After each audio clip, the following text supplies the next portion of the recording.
Everyone. मैं ऐसे एक नया क्लास स्टार्ट करने जा रहा हूँ। पहले भी मैंने क्लास ले रखी है।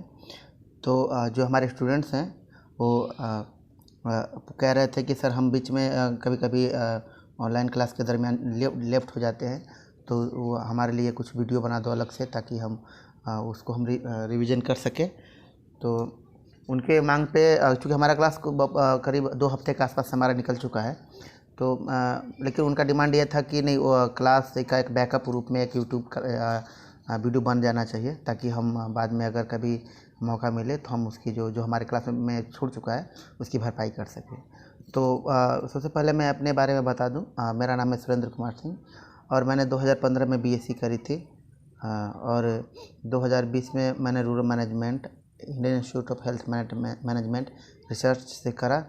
और उससे पहले मेरी जो मैंने कुछ दिन पॉलिटिक्स भी ज्वाइन करी थी। पॉलिटिक्स नहीं, वो कह सकते हैं कि एक सोशल ग्रुप था, सिंगल आंदोलन, उसमें मैंने 2 साल काम करी। एमबीए के दरमियान मेरा प्लेसमेंट कॉलेज से ही हो गया था, तो मेरा सिलेक्शन बीएसके में हुआ था, विकास सहयोग केंद्र, और उसके बाद मुझे जेएसएलपीएस में सेलेक्ट हो गया था। इसी दरमियान जब मैं कॉलेज में ही था तो उसमें जेपीएससी, छठी जेपीएससी का मेंस हुआ था, जिसमें मैंने भाग लिया था। उससे पहले 2016 में पीटी हुआ था, तो मैंने उससे क्वालिफाई करी थी। देन आफ्टर मुझे इंटरव्यू देने का भी मौका मिला, तो इंटरव्यू में मैंने बैठा और इंटरव्यू तक मुझे मैं कह सकता हूँ कि मेरा अनुभव इंटरव्यू तक है। उसके साथ ही मैंने अपने माँ के साथ, जो पंचायत की प्रतिनिधि है, मुखिया है, उनके साथ मैंने काम बतौर ये वहाँ रहने के बावजूद भी, कॉलेज में रहने के बावजूद भी उनको गाइड करता रहा, प्लस में उनके साथ मैंने काम किया। तो मेरी नॉलेज करीब जो पंचायती राज इंस्टीट्यूशन में जो रूरल मैनेजमेंट है, दोनों का मिक्सअप होने के बाद मेरा एक जो आइडिया था सोसाइटी के लिए, मेरा काफ़ी डेवलप कर चुका था, और इसी का आधार बना कर मैंने अपनी एग्ज़ाम लिखी और मेरा।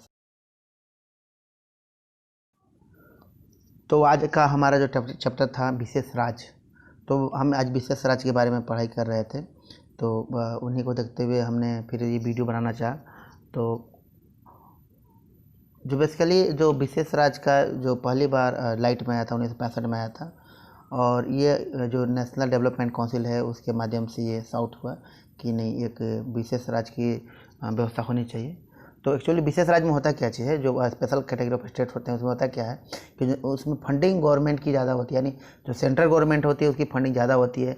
जैसे कि यहाँ देख सकते हैं कि स्पेशल कैटेगरी जो स्टेट होते हैं उनमें फंड 90% होता है, बाकी 10% ही स्टेट के द्वारा स्टेट को कंट्रीब्यूट करना पड़ता है उसके डेवलपमेंट सेक्टर में। जबकि जो जनरल स्टेट होते हैं, जैसे झारखंड हो गया, जैसे मान के चलिए एमपी, यूपी, जो भी हो, ऐसे स्टेट हो गए जिनको उनको 65% ही सेंट्रल गवर्नमेंट की तरफ से आता है। उस समय क्या हुआ था, जब 1965 में जो फिफ्थ फाइनेंस था, उस समय उन्होंने टारगेट सेट किया कि जो भी स्टेट जो डिसएडवांटेज्ड है, मतलब जिनमें कम सुविधा है, जिनको लाभ नहीं मिला, या जो मतलब बैकवर्ड रूप में है, तो उनको हम स्पेशल ट्रीटमेंट देंगे, जो बोलते हैं प्रेफरेंशियल ट्रीटमेंट देंगे, उनको पहले बार वैल्यू देंगे। वो किस रूप में देंगे कि जो उसको केंद्र सरकार द्वारा उसको असिस्ट किया जाएगा, यानी सुविधाएं, यानी उनके सपोर्ट किया जाएगा केंद्र सरकार के द्वारा। साथ ही टैक्स में उनको रिबेट मिलेगा, यानी टैक्स उनको ये कहा जाएगा कि नहीं, चलो इतना टैक्स आपको नहीं देना है, आप या टैक्स देना तो इतना दिन तक आप मत टैक्स देना। तो स्पेशल कैटेगरी ऑफ स्टेट होते हैं, स्पेशली वो ऐसे स्टेट होते हैं जिनमें सरकार की जो केंद्र सरकार है उसमें उसको काफ़ी तवज्जो देता है। ठीक है, हम आगे ये भी जानेंगे कि स्पेशल स्टेट के क्राइटेरिया क्या हैं और कौन कौन से स्टेट से जो 1965 के बाद निकल के आए, उस समय के बाद कौन निकल के आए, तो इसकी हम आगे स्टडी करने वाले हैं। तो जैसा कि ये अभी मैं दिखा रहा हूँ कि 1965 के जो नेशनल डेवलपमेंट काउंसिल था उसमें उन्होंने 3 स्टेट को नोटिफाई किया था,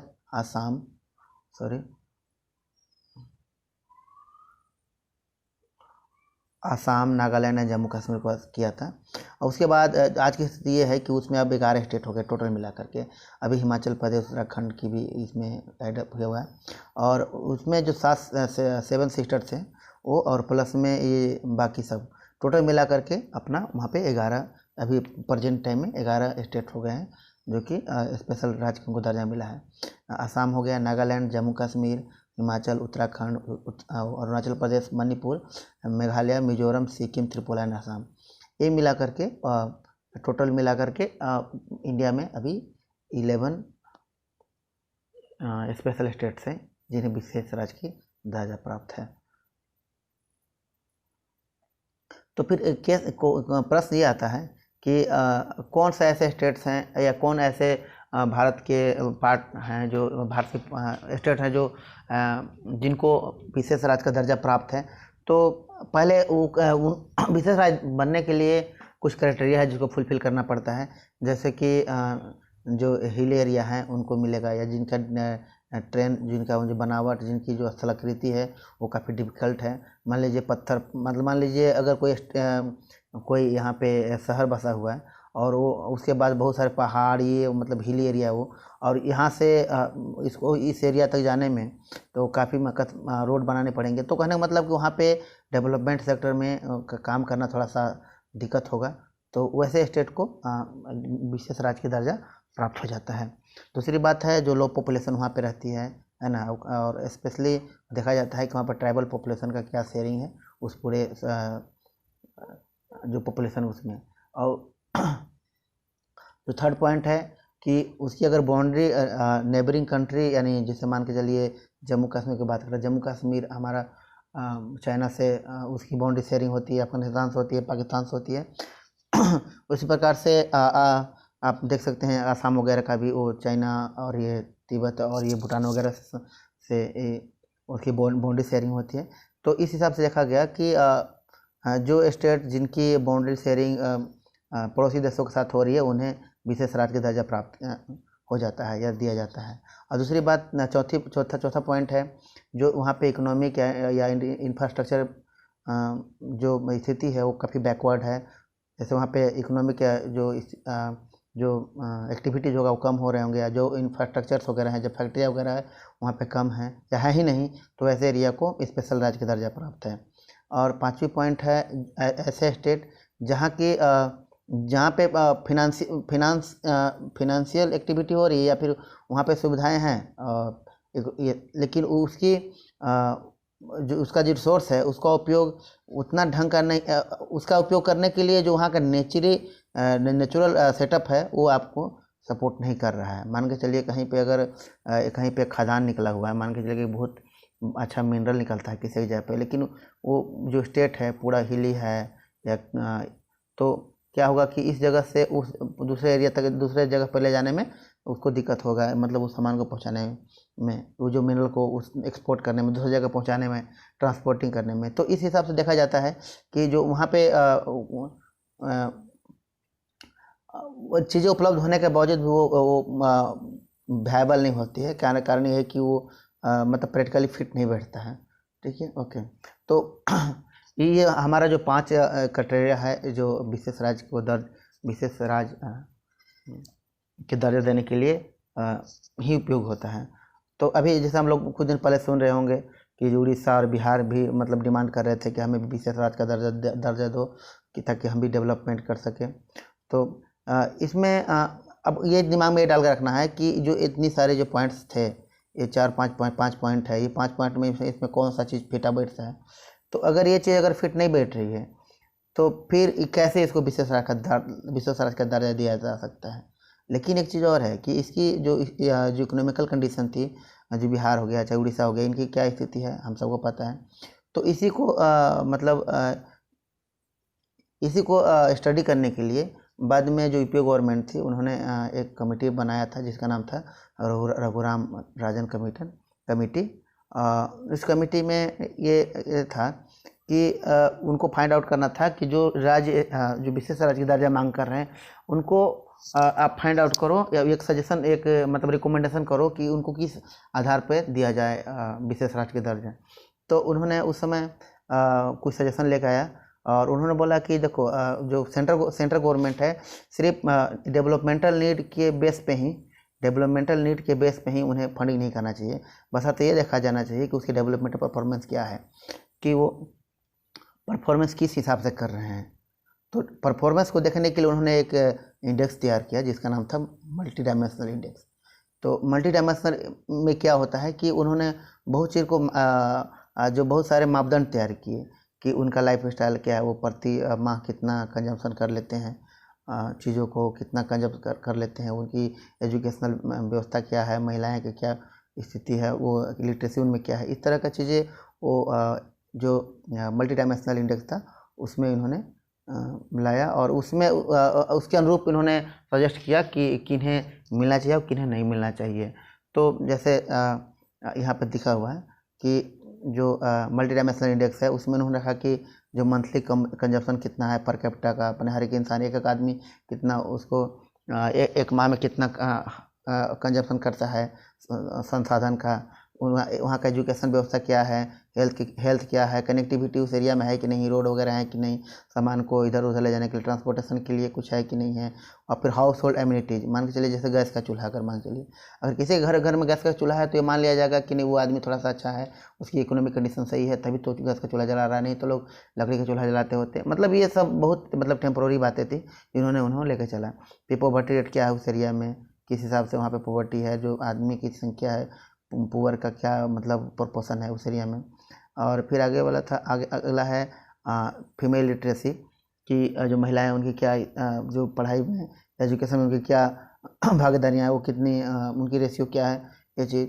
और फिर अगला है एस टी की पॉपुलेशन कितनी है। ये सारा चीज़ को देख करके जो विशेष राज्य की जो देने की बात करी, तो रघुराम राजन साहब ने ये जो इंडेक्स तैयार किया, इसके आधार पर उन्होंने ये प्रयास किया कि ये किसी राज्य को विशेष राज्य का दर्जा दिया जाए।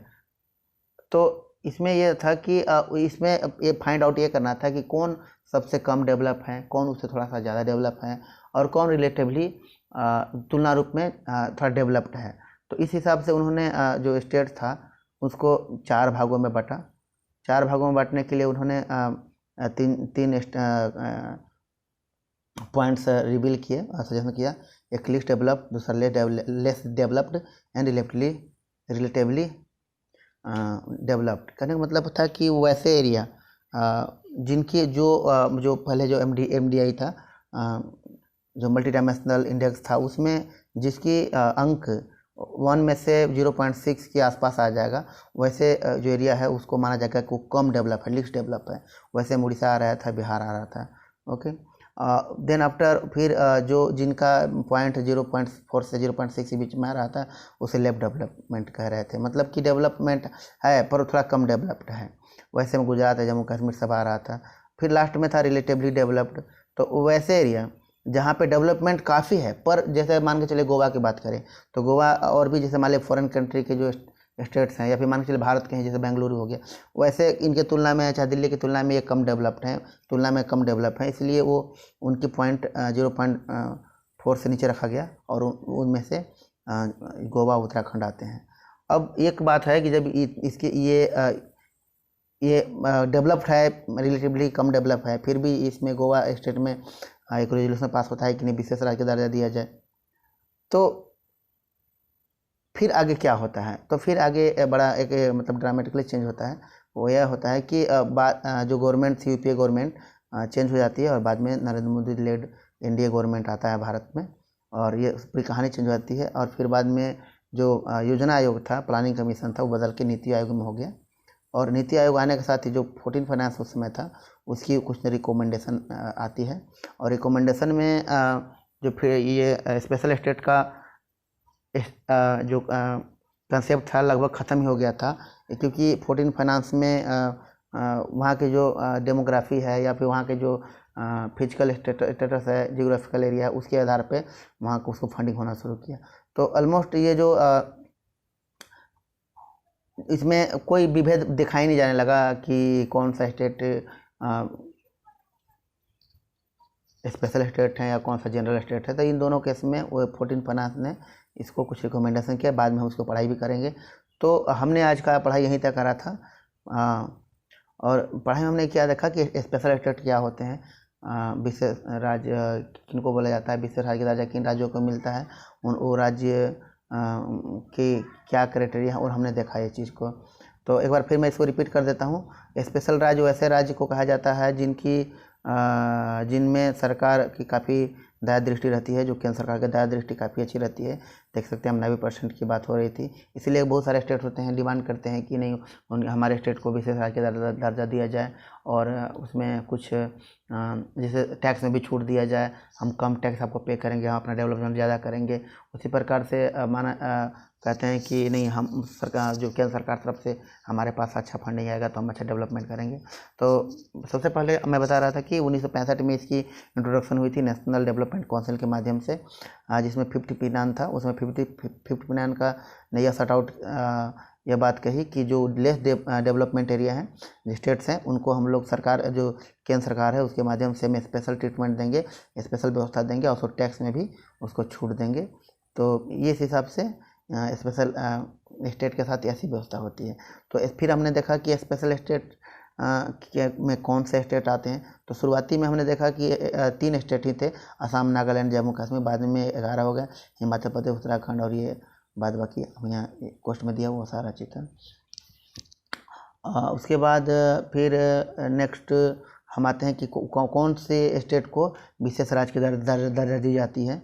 तो क्योंकि ये जानना बहुत ज़रूरी है, क्योंकि बाद बाकी जो हमारे नेता लोग होते हैं उकसाते रहते हैं कि नहीं विशेष राज्य का दर्जा दो, हम भी उतावले हो जाते हैं कि नहीं हमारे स्टेट को विशेष राज्य का दर्जा मिलना ही चाहिए, पर ऐसा थोड़े हो जाता है।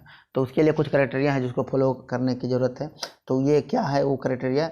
तो ये क्राइटेरिया था कि वैसे स्टेट जो हिली हो, यानी पहाड़ी क्षेत्र हो, बिल्कुल जंगल झाड़ वाला क्षेत्र हो, और जिनकी जो ऊंचावच हो, यानी जिनकी जो बनावट है काफ़ी डिफ़िकल्ट हो, जहाँ पे रोड बनाना आसान नहीं है, रेलवे लाइन बनाना आसान नहीं है, वैसे स्टेट को विशेष राज्य का दर्जा मिलना चाहिए। अब प्लस में वैसे स्टेट जहाँ पे डेंसिटी ऑफ द पॉपुलेशन, यानी उसकी जो जनसंख्या घनत्व बहुत कम हो, वैसे स्टेट को ये विशेष राज्य का दर्जा दिया जाना चाहिए। साथ में ये भी देखा जाना चाहिए कि जो ट्राइबल पॉपुलेशन है वो रेस्पेक्टिवली, यानी जो तुलनात्मक रूप में उनकी प्रोपोर्शन सही है कि नहीं है, वो भी देखा जाता है। अगर अच्छी रही तो वैसे स्टेट को स्पेशल स्टेट की दर्जा दी जाती है। तीसरा नंबर था जो उसकी बाउंड्री होनी चाहिए वो जो पड़ोसी देश है उनके साथ शेयरिंग होना चाहिए। और चौथी है कि जो वहाँ इकोनॉमिक और या फिर इंफ्रास्ट्रक्चर स्ट्रक्चर है, जैसे फैक्ट्री वगैरह है, उसमें वो बहुत पिछड़े हुए हों। और पाँचवीं बात थी कि जो वहाँ पे और भी जो गतिविधियाँ चल रही थी या फिर और भी जो फैक्ट्री वगैरह जो भी मतलब वहाँ पे जो उपलब्ध संसाधन है, फिनांस की व्यवस्था हो सकती है, वो इतनी भी वहाँ पर उपलब्ध हैं, पर वहाँ उसका जो नेचुरल बनावट है वो चीज़ को अलाउ नहीं कर रहा है, यानी नेचुरली वो नॉन वायबल है उस स्टेट को डेवलप करने में। तो हमने ये भी देखा। तो ऐसे स्टेट को, इस तरह के क्राइटेरिया रखने वाले स्टेट को विशेष राज्य की दर्जा प्राप्त हो जाती है। तो बाद में हमने ये देखा कि समय समय पे जैसे उड़ीसा और बिहार जैसे जगहों को विशेष राज्य को दर्जा देने की बात कही जाती रही है। तो उसी समय जो एनडीए यूपीए गवर्नमेंट थी, उन्होंने कमेटी गठित की थी जिसका नाम था रघुराम राजन कमेटी। उन्होंने सजेशन दिया बाद में गवर्नमेंट को कि किसी भी स्टेट को सिर्फ डेवलपमेंट के हिसाब से ना देखा जाए, कि डेवलपमेंट करवाना है तब उसको उनको स्पेशल राज्य का दर्जा दिया जाना चाहिए। उसमें ये भी देखना है कि जो उसका डेवलपमेंट है परफॉर्मेंस क्या है, वो किस रूप में भी वहाँ के लोग अपनी लाइफ को जिंदा अपने आप को जीवित रख रहे हैं, तो वो चीज़ हमें भी देखना होगा। तो उसके लिए उन्होंने मल्टी डायमेंशनल इंडेक्स को फाइनलाइज किया और मल्टी डायमेंशनल हर एक जो डायमेंशन था, हर एक पहलू था, सबको उन्होंने जज करने का प्रयास किया और ये जजमेंट लाया कि जो हर एक जो लेवल है उसमें उनकी जो वहाँ के लोग हैं उनकी क्या स्टेटस रही है, इस पे एमडीआई के माध्यम से उन्होंने रखने का प्रयास किया। जैसे देख रहे हैं यहाँ पे कि एमडीआई का फर्स्ट जो पॉइंट है मंथली पर कैपिटा कंजम्पशन की, पर एक महीना में लोग की जो खपत करने की क्षमता क्या है, वहाँ पे लोग कैसे उसको पूरा कर रहे हैं, वहाँ पे एजुकेशन की क्वालिटी क्या है, वहाँ पे हेल्थ सिस्टम का क्या व्यवस्था है, कनेक्टिविटी है अथवा नहीं है, हाउस होल्ड एम्यूनिटीज जैसे उसमें मान लीजिए फ्रिज गैस चूल्हा वगैरह, मतलब इस तरह की चीज़ें हैं कि नहीं, उनके पास उपलब्ध है कि नहीं, पॉवर्टी रेट क्या है, वहाँ पे जो लोग रह रहे हैं उनकी जो पुअर लोग की वहाँ पर रेशियो क्या है, महिलाओं की लिटरेसी उसमें क्या है, एसटीसी पॉपुलेशन क्या है वहाँ पे। अगर पॉपुलेशन अधिक है या फिर पॉपुलेशन शेयरिंग अधिक है तो ऐसे स्टेट को और विशेष राज्य दर्जा मिल जा सकता है। जैसे फिनेंशियल इंक्लूजन, बैंक वगैरह है कि नहीं, सहकार समिति है कि नहीं, सेल्फ हेल्प ग्रुप वहाँ पे वर्क कर रहा है अथवा नहीं कर रहा है। तो ये सारे चीज़ें जब जिस जगह पे होंगी तो वो अगर वो प्रोपोर्शनली अगर ख़राब है वहाँ की स्थिति ये सब, अगर मर के चले तो रैशनली अगर ख़राब है तो वैसे स्टेट को विशेष राज्य का दर्जा दिया जा सकता है। तो इसके बाद उन्होंने जो पॉइंट आउट किया था कि वो 3 कैटेगरी उन्होंने फिक्स आउट किया था कि जो ऐसे कुछ इसमें एक ऐसे स्टेट भी आएंगे जो बहुत कम डेवलप होंगे, वैसे स्टेट होंगे जो थोड़ा डेवलप हैं पर लेस डेवलप हैं, कुछ ऐसे स्टेट हैं, स्पेलिंग गलत है यहाँ पे रिलेटिवली का, ऐसे स्टेट हैं जो कि और स्टेट की तुलना में थोड़ा कम डेवलप किए हैं। रिलेटिवली मतलब उनके तुलना में कहा जाए तो कम डेवलप हैं। तो उन्होंने ये मार्किंग करा था कि जिनकी पॉइंट 0.6 से ऊपर रहेगी वैसे को लीस्ट डेवलप कहा जाएगा। तो ऐसे में बिहार उड़ीसा सब आ गए। फिर जो 0.4 एंड 6 के बीच आएगी वो लेस डेवलप में आ जाएगी, जैसे गुजरात है, जम्मू कश्मीर हो गई। उसके बाद ये जो 0.4 से नीचे रहेगा गोवा उत्तराखंड ऐसे स्टेट हो गए, उनको इसमें रखा जाएगा। तो बाद में इन्होंने इस तरह की रिकमेंडेशन की करी तो, लेकिन बाद में स्थिति पूरी तरह से चेंज हो गई। चेंज होने के पीछे कारण यह था कि बाद में जो यूपीए गवर्नमेंट है वो बिल्कुल बदल गई केंद्र में और बन गया एनडीए गवर्नमेंट, नरेंद्र मोदी उसके प्रधानमंत्री बन गए। और बाद में जो योजना आयोग था, प्लानिंग कमीशन चेंज होकर के नीति आयोग में बदल गई। और बाद में उसी समय जो 14 फिनांस था उनके रिकमेंडेशन को फॉलो अप किया गया और वो जैसे स्पेशल स्टेट का जो दर्जा की जो स्पेशल बात थी वो लगभग नगण्य से साबित होने लगा था। हम हालांकि पढ़ेंगे कि 14 फिनांस में क्या हुआ था, आगे भी पढ़ाई करेंगे जब हम लोग जो वित्त आयोग हम लोग पढ़ाई करेंगे तो उसमें हम लोग देखेंगे। तो आज के लिए बस इतना ही और थैंक यू।